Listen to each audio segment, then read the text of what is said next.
In sports, if you want to be the best, there are no off days. Welcome on into the No Off Days podcast. Chris Cato over here wearing his Gasparilla Buccaneer shirt. It's pirate season, Scott. Yeah, you didn't watch that since the children's parade, Nope. though, did you? Pirates No? don't bathe. Yeah, they don't shower. Yeah. They don't wash clothes. I am Scott Smith. We got BK in the booth. It's a Gasparilla-themed show, but we're really focused. It's championship week in the NFL, so we're going to have a lot of football heading your way.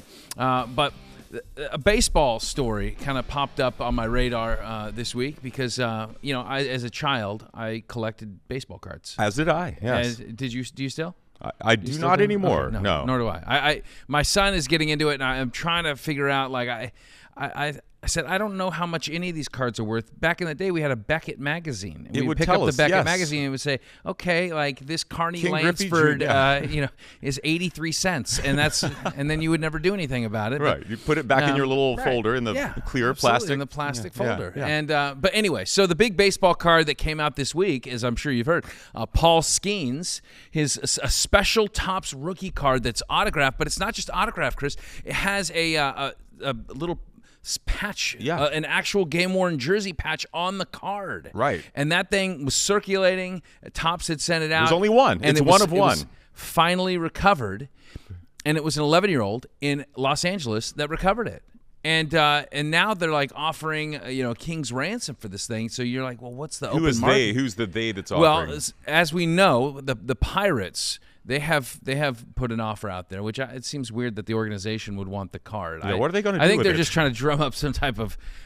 It's like winning the sweepstakes or something. I guess so, but anyway, so what the Pirates have offered is to this young 11-year-old is a package that includes 30 years worth of season tickets behind home plate at PNC Park.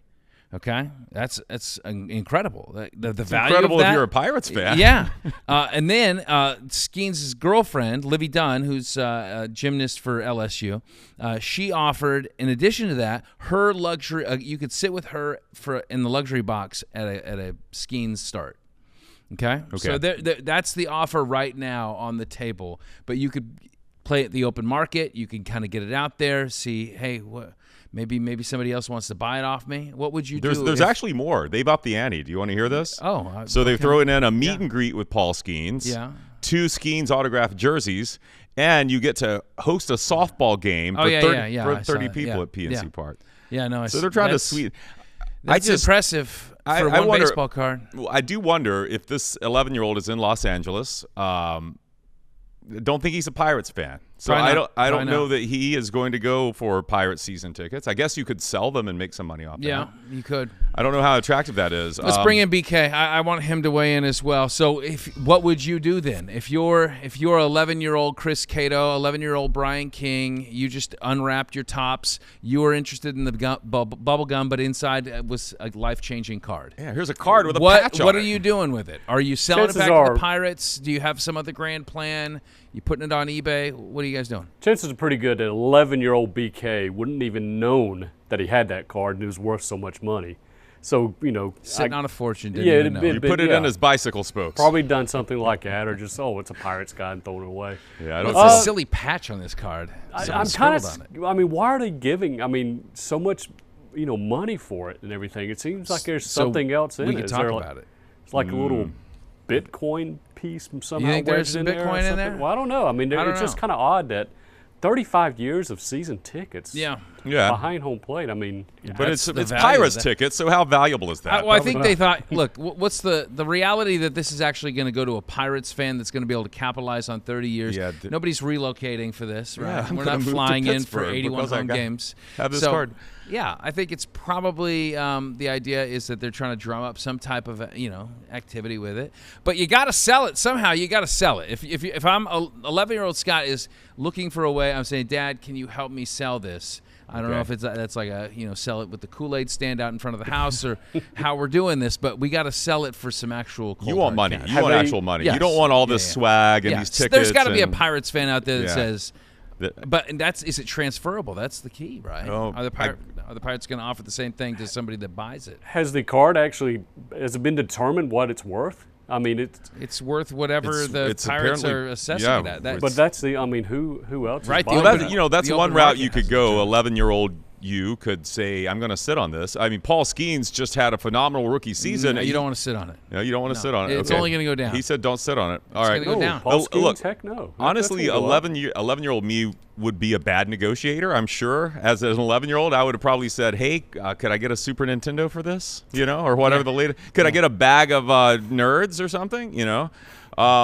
But, if I were, I think, actually, 11-year-old me would love the suite with Livy Dunn too. How many games do you get to do that? Easy, buddy. Not at 11. I think that's too. Yeah, no, I think I would want to sell it. Yeah, you got to sell it. Yeah. The value is going to go down, right? It's probably going to go down. If you had to hedge your bets right now, are you saying Paul Skenes is such a dynamic player that the value of his card is going to shoot up higher than 30 years? 30 years worth of home tickets, 2 tickets behind home plate. What is the value of that? But that's millions and millions of dollars. It probably is 30 years worth for every game. You 82 games a year. Yeah. Okay. I got to get a hold of this kid. Can we get him on the podcast? Let's BK? do that. I got to talk to him, and maybe I'll make him an offer. That he can't refuse. Yeah. Here's what he should do. Let's make him an offer that an 11-year-old would want. Let's give him like movie passes. Yeah, we'll buy him whatever the latest gaming system is. The kids like nerd clusters. Yeah, nerd clusters. Those are good. Yeah, so we'll just make a really nice gift. The best 11-year-old basket ever. And I do think he would like the Libby Dunn. Yeah, we're gonna hoodwink this kid. Yeah. What's the most valuable card you had when you were a kid? Myself? Yeah. Chris Chambliss rookie card, and no one knows who Chris Chambliss is. He was just my favorite Braves player when I was growing up, and he was a Yankees player. The World Series that Reggie Jackson became Mr. October. In the ALCS, he had a series-clinching home run for the Yankees. For some reason, that was always my favorite player, so that was my most valuable card, and it was probably worth $1.75 or something. Yeah, I'm looking it up right now. Chris Chambliss rookie card. Okay. The internet's not working in here right now. All right. Well, while he's looking, got it? I got $62. It's a 1972 Topps Chris Chambliss rookie card, mint condition. We got a signed one here for about $103. Nice. Okay, so it's not too shabby. See, that's what gets you there is that mint condition. That's going to be Paul Skenes. $100. Yeah. No, man. Paul, that's going to be. He's going to win a Cy Young. I had a Mark McGwire rookie card, and I still do. Yeah. I'm not telling you where I'm keeping it either. It's signed. I waited in line at a high school in the San Francisco Bay Area when he was a rookie, and I got a chance to. I had a picture with him too, and but that's lost. I don't know where that is. That's lost to the ash.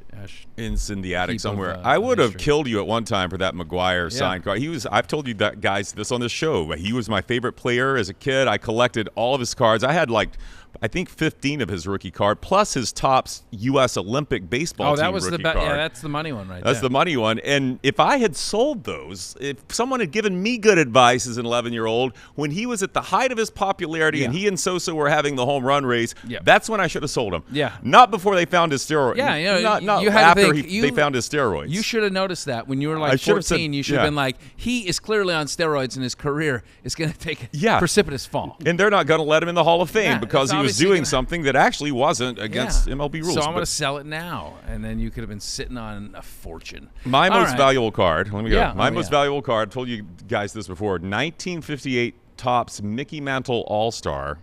Ooh. It's not in mint condition though, or else it would be worth like $10,000. But it's in what I would call good. Good. Fair. It probably ranges. I looked it up recently. Anywhere from $500 to $700. Based on condition. Yeah. One dog-eared little corner, but that's my prize there. Okay, very cool. I won't tell you where I'm keeping it either. All right. Yeah. It's in my shoe. For all our viewers out there, you are listening to some very wealthy the potential earnings of these baseball cards that we're sitting on. BK, what do we got on today's program? Going to delve into the NFC Championship game. What do you say?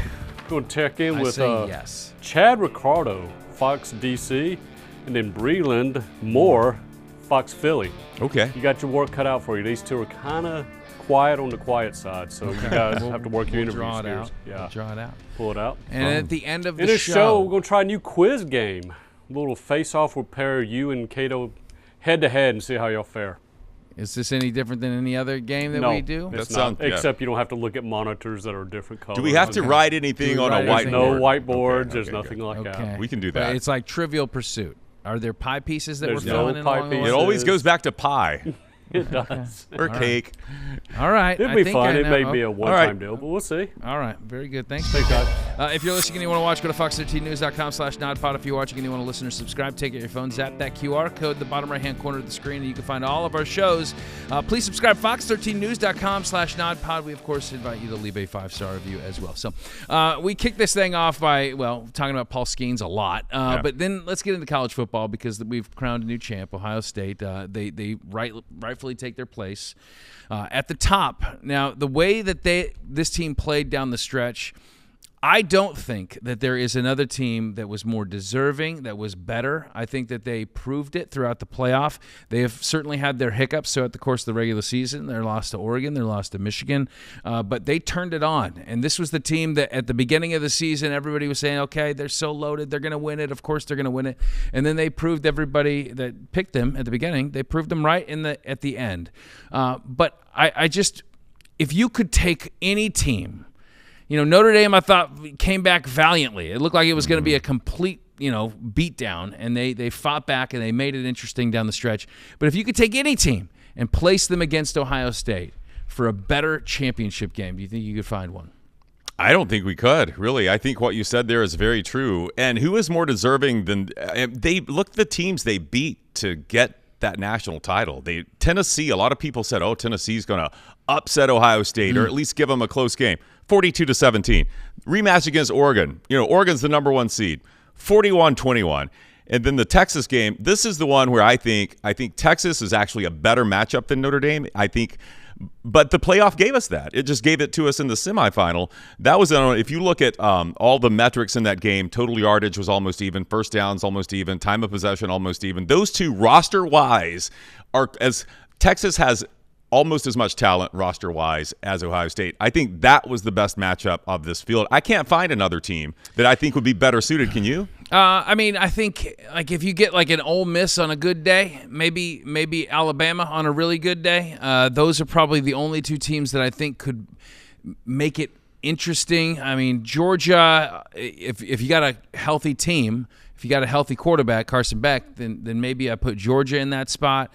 But yeah, I mean, look, Ohio State deserves it, but this is the interesting conversation now because they only made it in because it was a 12-team playoff. Right. If it's 14, we discussed this last week, they're not getting in. They're not in. So who's the national champion then at that point in time? So I know BK was like, well, you would never need to expand it to 12 because you're going to know it's the 4 teams. It's always going to be the best 4 teams, but it wouldn't have been. You're right. They wouldn't have been in there. So, I mean, I just think that they benefited from the expansion of the playoffs, and at the end, they were proved right. And they discovered themselves. Finally, Chip Kelly kind of turned the keys on that offense and opened it up perfectly. Yeah, for sure. So the way too early 2025 preseason polls are already out, and some are a little bit different, but I just kind of wanted to go through them real quick. I don't want to waste too much time here, but let's start with CBS. They have number 1 next year, Texas. Number 2, Georgia. Number 3, Miami. Number 4, Ohio State. Number 5, Penn State. They got Notre Dame 6, Oregon 7, Clemson 8, Tennessee 9, LSU 10. I'll stop there. Where do they have your tied? 14. Okay. Boo. All right. So let's say, do you like that order of the top 5? Texas, Georgia, Miami, Ohio State, Penn State. Texas, Georgia, Miami, Ohio State, Penn State. Texas is getting in that position just because of the Arch Manning hype, and he hasn't proven anything yet, so I don't know if they're number 1. But there's a lot of quarterbacks you could say that about, even in this top 5. Well, Miami is actually getting a proven quarterback. You are. If he's recovered from that shoulder surgery. But they certainly don't have a proven defense. No, they don't. There's that question mark still. Ohio State's new quarterback. Yeah, Julian Sayin probably. Penn State is probably the most seasoned quarterback. And he wasn't a very good quarterback. He wasn't great, right? So if you had to throw one of those top 5 out, say, they're not going to be in the top 5 once the season gets going or at the end of the season. If you had to throw one out right now, who would it be?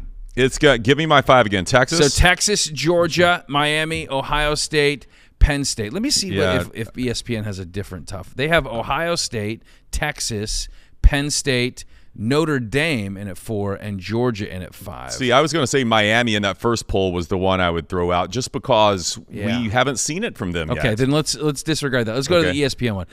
So Ohio State, Texas. Then you got Penn State, Notre Dame, Georgia. Ohio State. Throw one of those as much teams as out. Ohio State's losing, I just think they'll go out and buy more. They have, they've proven that they can do it. Are they losing that much? I mean, they're losing Howard. They're losing the quarterback. They're losing Egbuka. They're losing they're losing Howard, rusher. And they're losing their entire defensive line. Yeah. But they'll have a lot of stars back. They're losing Caleb Downs. No. Downs is back. One more. Is he okay? Yeah. Well, yeah. So they're going to have Ohio State's going to be good. I'm not throwing them out of that. Texas, again, it's built on Arch Manning, and but again, Sark has recruited really well. Yeah. We just don't see him win the big games.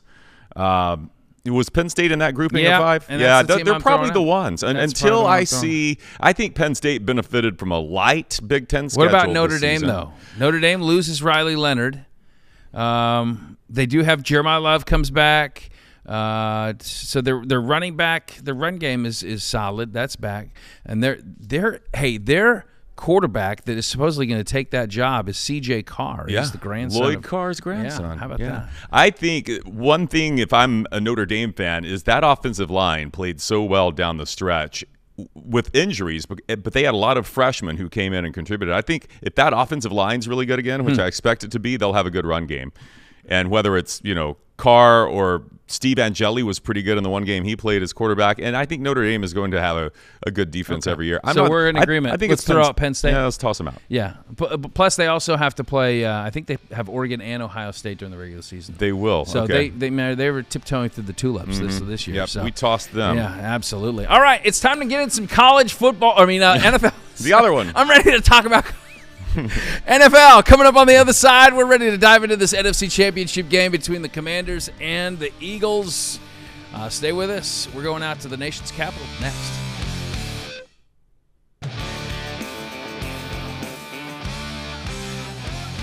Welcome back to the No Off Days podcast. It's time to dive back into that NFC Championship game right here on Fox this weekend. Let's go to the nation's capital for the view on what seems to be a magical season up there. From Fox 5 DC, he is Chad Ricardo. Chad, can the fairy tale continue this weekend in the city of brotherly love, or does Jaden Daniels turn into a pumpkin? What's happening? I tell you what, I have no reason whatsoever to believe that JD5 is turning into a pumpkin. You know what JD5 might turn into this weekend? He may very well turn into a unicorn, because he has been playing out of this universe all season long, especially last week. I mean, you take a look at it, playing that Detroit, that much vaunted by some Detroit Lions defense, 242 yards passing in the first half alone. But guys, I tell you what made that very, very special is the fact that the rushing game got going last week as well. Brian Robinson Jr., we had an APB out on him. He had 77 yards and 2 touchdowns, and I don't want to get ahead of myself, but the defense forced 5 turnovers as well. So the Birds, the Eagles are in trouble. All right. I'm convinced now after hearing Chad's speech there. So, Chad, no team left in this playoff race is hotter than your Commanders right now. You've won 7 in a row, 2 road playoff wins in a row, just took down the team that was the betting favorite to win the Super Bowl going into these playoffs. But let's go back to November. November, rough stretch. The Commanders lose 3 in a row to the Steelers, Eagles, Cowboys. They were 7-5, didn't look like a playoff team. Daniels still looked good, but this team didn't look like a playoff team. But so what changed to propel the team onto this run that they're still on? Sure. had this conversation with one of my cohorts just yesterday, and I don't believe that anything changed during that stretch. I think that the character of this team was uncovered at that point in time. If we go just 3 weeks prior to that, this was a team that was 7-2 at that point in time, in which everybody was beginning to laud and people were beginning to give all of the credit to this squad. But if we're being honest, at 7-2, there weren't a ton of teams that the Washington Commanders had beaten that were truly battle tested and that were going to ultimately be playoff teams. Going to that first loss against the Philadelphia Eagles, number one, it was an Eagles squad that, again, we're playing this weekend, but I think that they are one of, if not the most talented team in the NFL. That's number one. Number two, it was played on a Thursday night. This was this group's first time playing a game on a Thursday night. Lost that game. Okay, that's fine. We're in it until the fourth quarter. Next up, play the Pittsburgh Steelers at home. The Pittsburgh Steelers were hot at that point in time. And again, you take that lead all the way into the fourth quarter in which Russell Wilson discovers some of that magic out there. You lose that one, but it was the one against the Cowboys that I think really made this team take a look in the mirror, because that was a team that was struggling, that you had to figure that if the Washington Commanders came out and played their best football, that they would beat that team. That didn't happen. Micah Parsons wrecked them. The offense of the Cowboys was able to run all over them. So I think that in that moment, everything that Dan Quinn, everything that Adam Peters had taught this squad and had preached to this squad all season long, which was to take this 1 week at a time and to prepare for every team as if it was a Super Bowl, all of that came back to the forefront. And ever since then, the squad has been rolling. They rediscovered their character or uncovered their character, and they've been rolling ever since. Well, I don't mean to slight the rest of the team, but I think it's clear that this team goes as far as Daniels is going to carry them. And sure. We saw them here in Tampa week one, and even then you saw glimpses of a very special quarterback and probably a bright future in the NFL. And, of course, he's ascended throughout the course of the season. But, Chad, I just feel like once these playoffs have kicked in, we have seen him launch into a completely different stratosphere. He beats every single blitz. I don't know. That's right. And this Eagles defense is going to be the best defense that they will have faced. And to this point, there's nothing that teams can do in terms of pressure to rattle him. It seems like he already knows exactly where he's going. As soon as he sees the blitz, it goes perfectly into the pass catcher's hands, or he just somehow scoots off for another 10 yards, whatever he needs for the first down. I mean, I don't know. What have you seen just from the end of the regular season to now out of Daniels? This was one of the things I actually had this conversation as well earlier today. This is a credit to you all. Everybody around the nation should be listening to you all show every week, because you're asking the questions that need to be answered right here. I took a look, especially last week against the Detroit Lions. I was running that tape back, and to the point that you make there, every time that the Lions showed blitz here, Jaden Daniels either audibled at the line of scrimmage or immediately as the ball was snapped, he knew where to go with the ball, albeit finding an Austin Eckler in the slot, albeit, or in the flats, I should say, albeit with Zach Ertz running an audible route and getting into the middle of the field in the right way, and or going up top to a De'Ami Brown out there. Jaden Daniels, for as talented as he is with his legs, as talented as he is with his arms, mentally, he is just that sharp as well. And as much as I want to talk about JD5, I also want to give credit to a Cliff Kingsbury out there, because Cliff Kingsbury, offensive coordinator, someone who was billed as a QB guru and has certainly lived up to that. The way that he has called plays for Jaden Daniels, especially early on, in order to allow for Jaden to be able to see the field, whether it's a half of a field or, the first and second read or so, just to allow for him to get comfortable. Now, all of that time, you're beginning to see that come to fruition as JD5 is going through his progression super quickly and get into that second and third option before the blitz can ever get home, and or deciding to run when he sees that as well. I mean, Jaden Daniels is the best rookie quarterback that I've covered, and he's doing phenomenal out there. Yeah, best rookie quarterback this season, and one of the best quarterbacks just overall in the league. Although I kind of think I could call plays for JD5. I'd be like, JD5, just do your thing, just run around. And as great as Daniels has been, and he certainly has, I think I can make the argument that this game will be decided based on what the Commanders' defense does about another offensive player that is one of the best in the league this year, and that's Saquon Barkley. Last time the Commanders and the Eagles met, Commanders won that game there in in Washington, 36-33, but Saquon did his thing, 150 yards, 2 touchdowns, and we've seen this tear that he has been on, just carrying that Eagles offense on his back down the stretch. I mean, you're not going to completely shut down a guy like that, but what do you think, what this Commanders defense has done well? They stood up against Detroit, even though Detroit did pile up some yards. The Commanders had 5 takeaways. What do you think they do there to limit Saquon's explosiveness? I was talking to Breland Moore. She is a sports anchor reporter with Fox 29 up in Philly earlier today. And with Breland, I told her that number 26 in green keeps me up at night. 26 in green, you look at over 200 yards in the snow last week. You look at over a 2,000-yard season this year. He would have broke the record against the Giants in the first quarter had they allowed for him to play. So Saquon Barkley, one of the best all-around football players to ever play the game. He's just that good. And I think that he is the most important offseason transition that we've seen, at least in the last 10 years. Some people look to the one in number 12 that you all got down there in Tampa that led you to a Super Bowl. But I think that Tom, even though he was driving the bus was fully loaded. Saquon Barkley is the Eagles' bus out there. And I fully expect for Saquon to come out there and get another 120, 130, 150 yards for the Philadelphia Eagles. This Washington Commanders team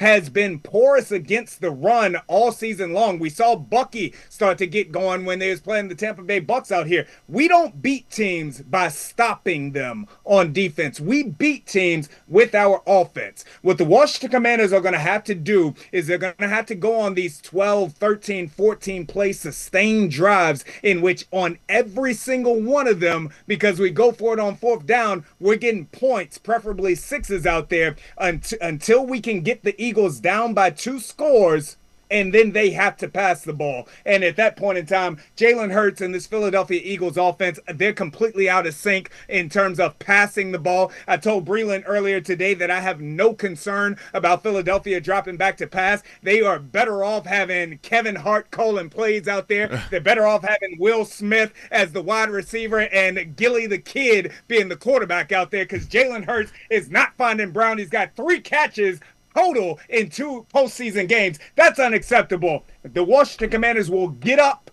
with the offense, and that is what will take Saquon Barkley out of this game. Well, I didn't think you took into account his inner excellence, though. I think that is right. Yeah, that is definitely off the charts. All right, so real quick before we let you go here, Chad. Just what's the feeling in D.C. right now? Is there a sense of destiny? Because, this is, obviously this is a franchise that has had some lean years. 91 was their last Super Bowl, and ironically it was against the Buffalo Bills. So maybe history repeats itself. But what is the sense? Does it feel like destiny's on your side? Listen, not only was that Super Bowl against the Bills, but we also knocked off the Tampa Bay Buccaneers that season. We also knocked off the Detroit Lions in the postseason that year as well. So this could all be coming full circle, all total with this Washington Commanders team. But you bring up such a great point, because I have myself and my station, we decided to tell the story of this team through the eyes of the fan base all season long. And that has truly been a blessing, because there has been very few fan bases that have been as loyal to their team as those who have supported this Washington football team through the years. A very proud organization through the 90s and even before that for the last 20 to 25 years has not only fallen on hard times in terms of wins and losses, but also the organization, if we're being honest, has been one of the most moribund organizations in all of professional sports for the last 20 to 25 years. They have in many ways been an embarrassment to this loyal fan base. So this year, to see the joy, to see the excitement, to see the pride, to see the love that this team has given back to this very loyal fan base has been an absolute pleasure to be able to see. Yes, this team believes that they're going to go into Lincoln Financial Field on Sunday at 3 p.m. and knock off the Philadelphia Eagles. And guys, I tell you, if that happens, when that happens, this team is going to win the Super Bowl, bro. This team is going to win the Super Bowl. We have seen teams in the NFL in single elimination situations. The team that gets hot is able to beat any team on any given Sunday. It feels like the Giants, the 2 times that Eli Manning's squads got ready, and when it got to the fourth quarter, you just had a feeling that they were going to pull out the game. That's where this Washington Commanders team is right now, and it doesn't hurt that oftentimes they're going to have the best player on the field in JD5. Well, if the Commanders have a fraction of the confidence that you have, Chad, I think that they do have a Super Bowl in hand this year. Thank you so much for joining us. We appreciate it. We appreciate your insight, and best of luck up there in the city of brotherly love. Ooh, it's going to be chilly this weekend, that's for sure. Listen, guys, one more thing before I get out of here. I want to give a shout-out to one of you all's fans. It's a man by the name of Jumbo. He and his friends were very good to me when I was down there in Tampa Bay, and I appreciate all of the love of all of the Tampa Bay Bucs fans, but especially shout out to my main man Jumbo. All right, the Jumbo package. Yeah, you probably won't meet many Jumbos in Philly. Good luck with those fans there. All right, thanks, Chad. All right, thank you very much. Coming up on the other side, he mentioned her name, Breland Moore from Fox Philly. She is our guest now to get the other side. That's coming up after the break.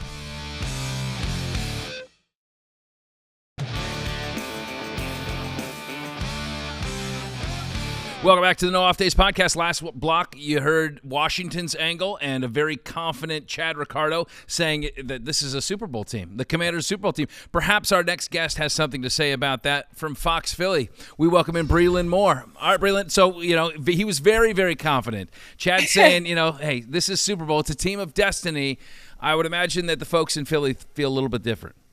Yeah, Chad is always a very positive guy when it comes to Washington. And you know what? Rightfully so. He's earned that at this point. He was a believer from the get-go of this team and of Jaden Daniels.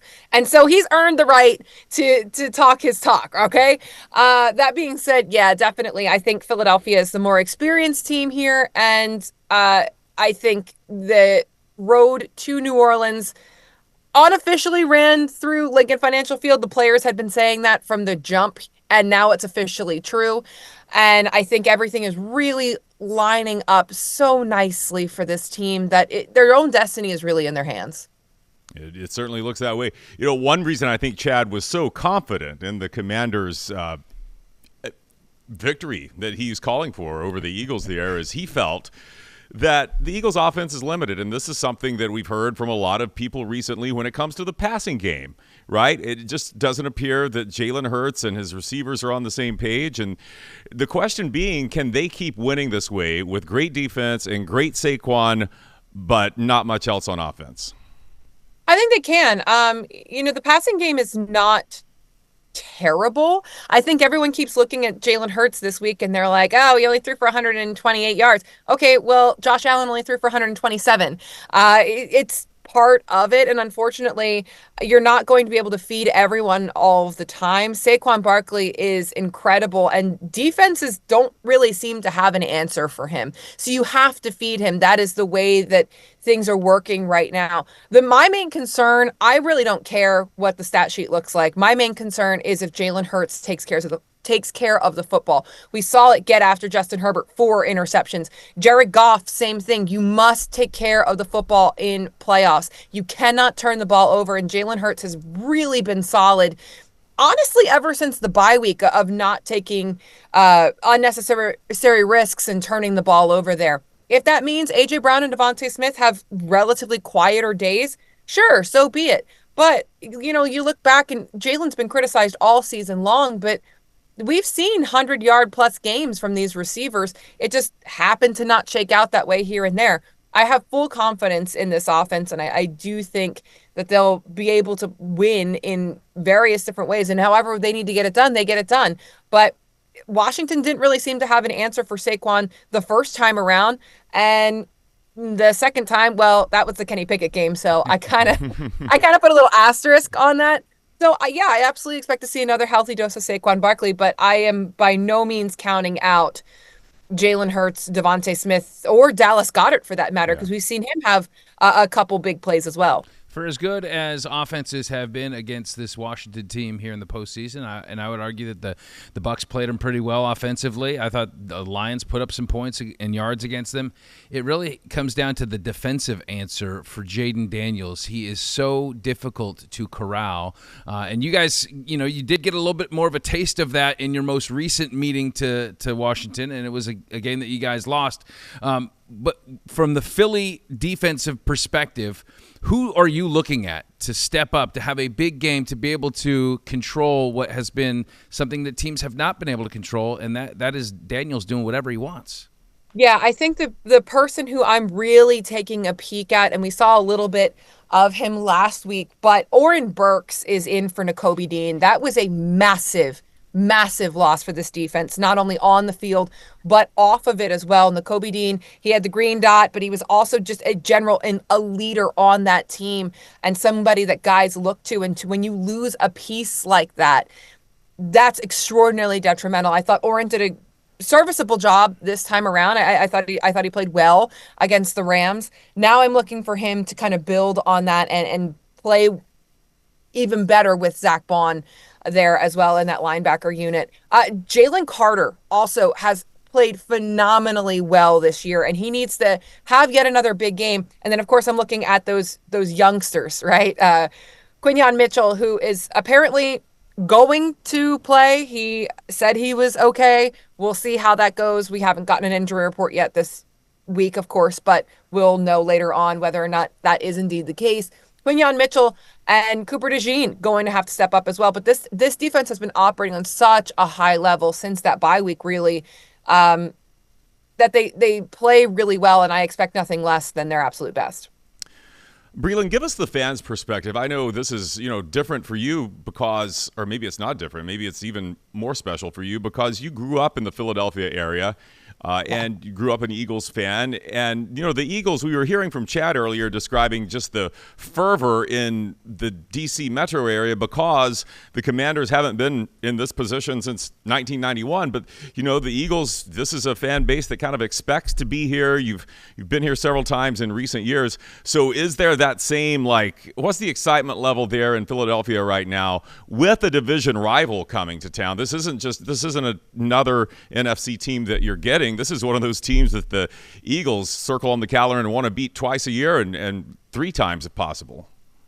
Yeah, I think, well, it's not quite Cowboys level of rivalry, but it's very close.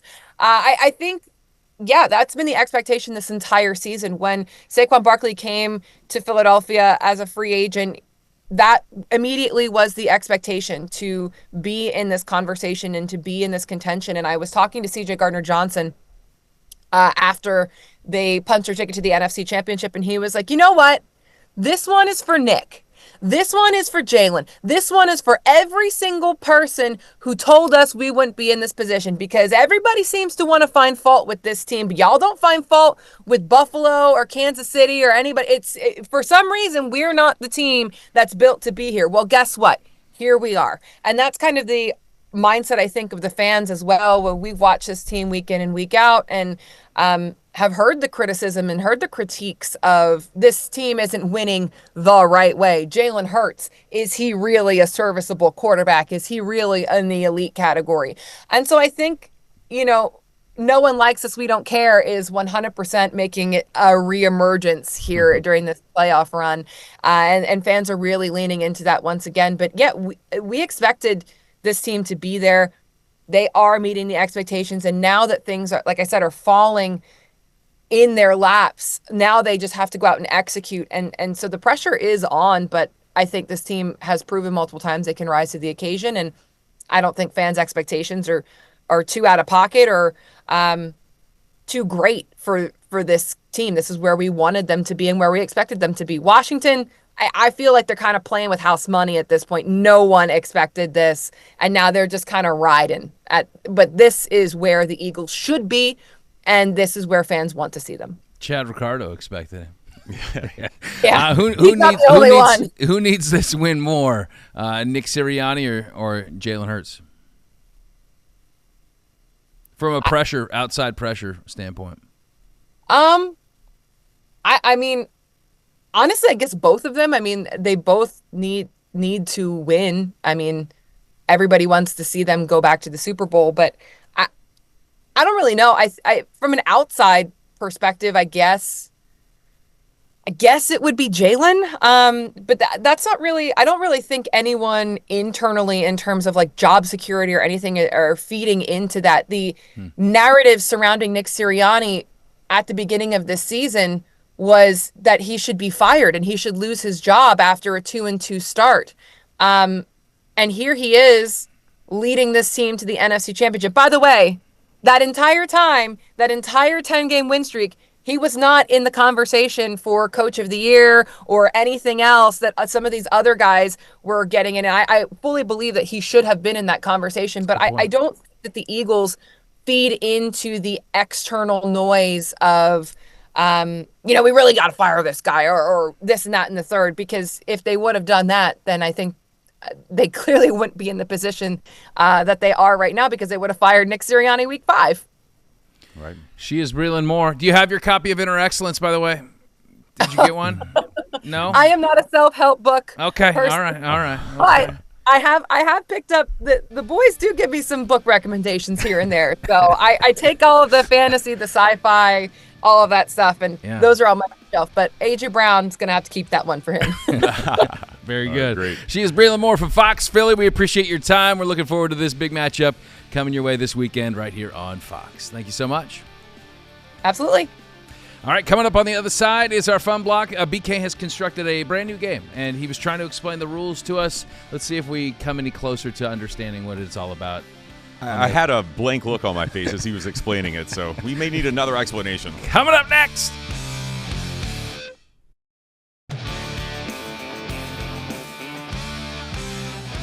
Back on the nodpod, Chris. We did not make our picks. We haven't. And we have to make our picks because right now you have a 3-game lead on me in our picks, and we only have 3 NFL games left, so I have to win all of them. So to tie, and you don't want to tie. Whatever I say, you have to take the opposite team. Okay? Okay. That's the rule. Why don't we do it this way? Because I feel like if I make a pick, you'll pick the opposite one just to try to catch me. So why don't we say our picks at the same time? Okay. We'll do a countdown. I don't like that. Okay, let's do it. Okay, so the first game, and this we're picking against the spread. Here we go. Yeah. So it's Washington paying a visit to Philly. Philly is a 6-point favorite. Okay. Philly is a 6-point favorite. Got it. All right, just say the team. Yeah. And we'll assume points. We'll count down, okay? All right, ready? 3, 2, 1. 1. Washington. No! Yes! He's not going to catch me. You want to do the other one now?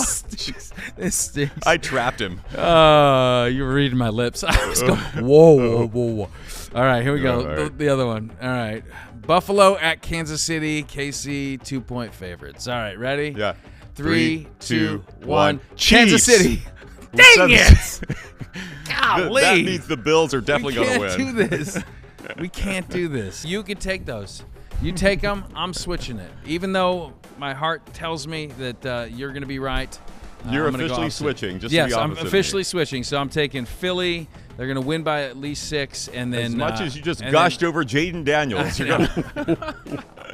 And I'm taking Buffalo. I'm rooting for Buffalo. I need Kansas City out of my playoffs. I need them out. I don't want another Super Bowl with that guy.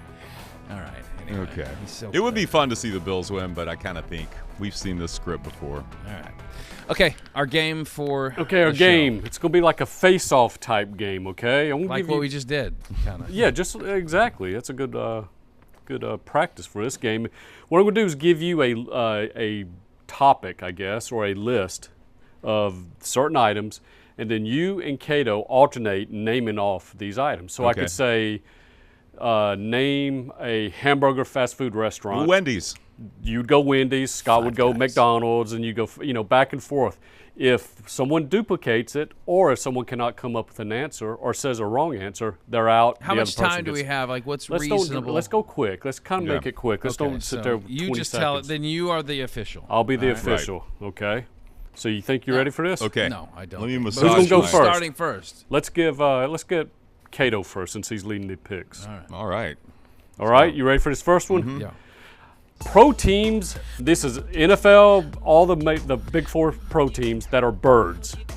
In all NFL. Okay. No, it can be NFL, NBA, baseball. Oh, It's all okay. it's the big 4. Okay, good. Ravens. Ravens. Eagles. Okay. Cardinals. Hawks. Falcons. Ravens. Orioles. Wait, did Good you God, say? you duplicated. You doubled up on the Ravens. That was the first one I said. Wow. Yeah. Yes. His bad memory. Blue Jays. You've already lost. Roadrunners. I don't like this game. All right. How about this one? That was supposed to. That was the BK first. was like, that was supposed to go on for like another that 3 would have minutes. lasted a while. Okay.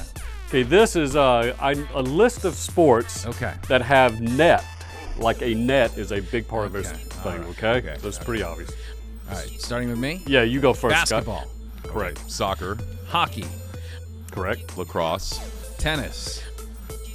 Correct. Volleyball. Correct. Badminton. Correct. Pickleball. Correct. 3, 2, Football. no.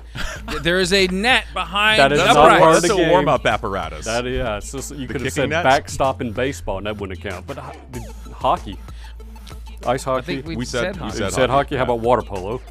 Nope. No. Didn't think, I was thinking of other. Would you have counted fishing? I probably go would fishing have. It without a wasn't on my net. list. It wasn't on my Yeah. list, but I would have counted it, I guess. Wait, but you wouldn't count football. Because that's not part of the game. You don't have to avoid the course net. it is. It stops It's, the. If it's- you had no it's net, fan safety. if you had no net, you could still play that game. No.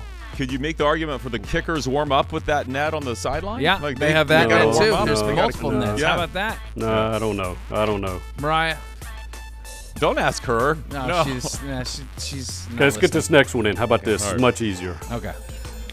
There are 7 NFL teams. I've got red in their color. 7 NFL teams. My rods and cones. I've told you my rods and cones. I don't know red. So, Cato, you go first. Cardinals. Bucks. Cato? Chiefs. Come on. Yeah. Golly. 3, 2, Why am I blanking? You don't have good color side either. Patriots. Patriots. Yeah. And there were 7. There was Okay, 7. who have we missed? We got Mid- Cardinals. Falcons, Falcons have red. Falcons. Oh yeah, they do. Okay. Yeah. 49ers, Yeah. and Washington. Yeah. Was that really red in Washington? That's more of a brick. Burgundy. It's burgundy. What? Come on, it's a red. Okay. Oh my gosh. Should we do one more or just call it? No, let's give Scott do a it. chance Yeah. to win something. There are, here. okay, you ready? There are 16 cities that have hosted a Super Bowl. Okay. 16. All right. So am I I'll start. starting? You start. yeah, Doesn't okay. matter. All right. Okay. Tampa. Okay. New Orleans. Detroit. And Detroit includes Pontiac, too. Okay. Okay. Thank you for expanding Yes. the geography. Miami. Correct? Atlanta. Correct? The Meadowlands, surprisingly. Correct? I believe San Francisco. Correct? And that Okay. includes Stanford, too, the game they played Stanford. Yeah. Los Angeles. Correct? And that includes the Rose Bowl and that SoFi Stadium. game. San Diego. Correct? Okay. Las Vegas. Correct?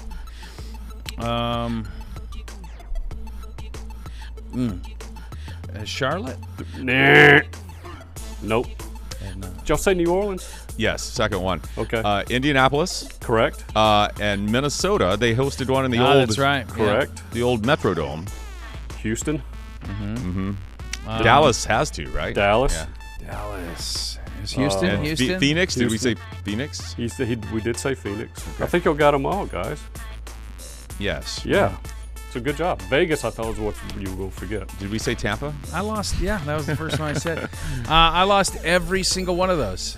BK, just for records, like never, this game. never again. We're never playing this Just game gotta come again. up with better topics. Toss that one out. All right. You don't like that one? I kind of like that. I know I liked it. Of course I liked it. Yes, yeah. But just naming things, I Yeah. liked it. Yeah. Oh, well. Okay.